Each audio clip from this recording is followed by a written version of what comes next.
Nesse vídeo, vamos analisar os tipos de perguntas que a gente recorre à estatística para responder e outros tipos que precisam de estatística. Dá para chamar aquelas que precisamos de questões estatísticas.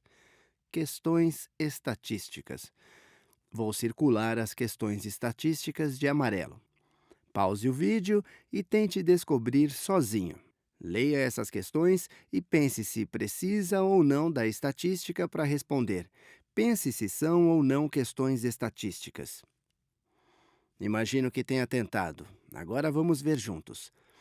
A primeira pergunta é: quantos anos você tem? Queremos saber a idade de uma pessoa. Há uma resposta aqui e não precisamos de nenhuma ferramenta estatística. Esta não é uma questão estatística. Qual é a idade das pessoas que viram este vídeo em 2013? Essa é interessante. Imaginamos que várias pessoas assistiram a esse vídeo em 2013 e que nem todas tinham a mesma idade. A idade vai ser variada. Uma pessoa podia ter 10 anos, a outra podia ter 20, a outra 15 anos.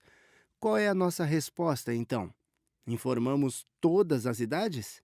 A gente precisa saber uma média. Qual é a idade das pessoas? Aqui podemos usar a estatística.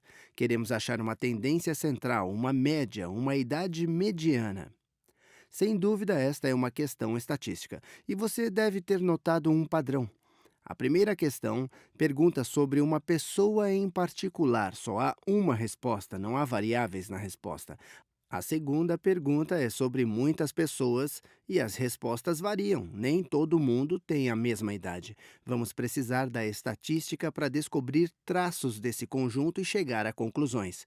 Podemos dizer que, em média, as pessoas que assistiram ao vídeo em 2013 tinham 18 ou 22 anos, ou que a mediana é de 24 anos. Cães correm mais rápido do que gatos?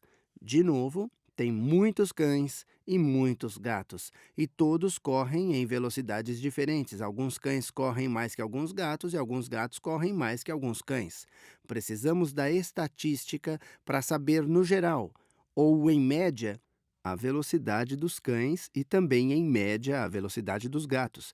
Depois a gente compara as médias ou as medianas.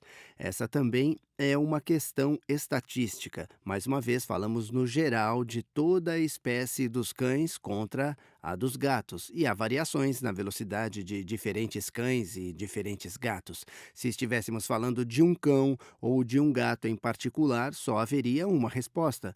O cão A corre mais do que o gato B? Claro, não seria uma questão estatística, não seria preciso usar ferramentas estatísticas. E a próxima questão se encaixa no padrão da anterior. Lobos pesam mais que cães?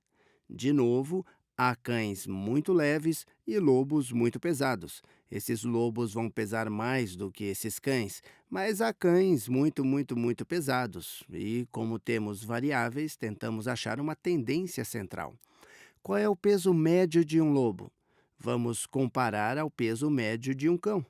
De novo, como estamos generalizando sobre lobos e sobre cães, os dados variam e é preciso tentar reunir números para comparar.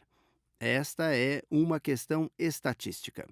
Seu cão pesa mais do que aquele lobo? Estamos apontando para um certo lobo.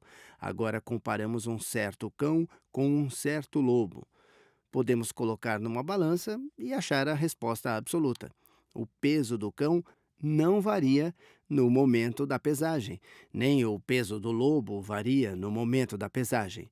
Então, esta não é uma questão estatística. Vou colocar um X ao lado das que não são estatísticas. Chove mais em Seattle do que em Singapura? De novo, tem variação aqui. Precisamos saber se chove mais em Seattle do que em Singapura em um ano, uma década, sei lá. Independentemente disso, em alguns anos pode chover mais em Seattle e em outros mais em Singapura. Em Seattle, a quantidade de chuva varia de ano para ano. A quantidade também varia em Singapura. Como comparar? Usando a estatística. Há variabilidade nos dados. Podemos analisar os dados de Seattle, chegar a uma tendência central e comparar a média, a mediana, a moda. A moda não teria muita utilidade aqui de Singapura. Esta é uma questão estatística. Qual foi a diferença no índice pluviométrico entre Singapura e Seattle em 2013? Esses dois números são conhecidos, podem ser medidos. O índice de chuva em Singapura e em Seattle pode ser medido. Presumindo que eles já tenham sido medidos, dá para achar a diferença. Não precisamos da estatística, só dessas duas medidas e subtrair a diferença. Não é uma questão estatística. Em geral, usarei menos gasolina dirigindo a 55 quilômetros por hora ou a 70 quilômetros por hora. Isso parece estatística, porque vai depender das circunstâncias. Pode depender do carro, ou para um tipo de carro sendo guiado a 55 quilômetros por hora, tem variação na quilometragem. Pode depender da qualidade do óleo, do vento da estrada, de como você dirige, faz muitas curvas, dirige em linha reta, e o mesmo para 70 quilômetros por hora. Quando dizemos em geral, a quilometragem varia a 55 quilômetros por hora e a 70 quilômetros por hora. Queremos saber qual é minha quilometragem média quando guio a 55 quilômetros por hora e comparar a quilometragem média a 70 quilômetros por hora. Como temos essa variação nos dois casos, essa certamente é uma questão estatística. Professores de inglês ganham menos que professores de matemática?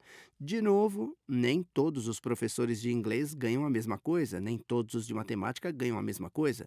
Alguns professores de inglês podem ganhar bem, outros mal, e o mesmo vale para os de matemática. Temos que achar uma média que represente a tendência central de cada um. De novo, é uma questão estatística.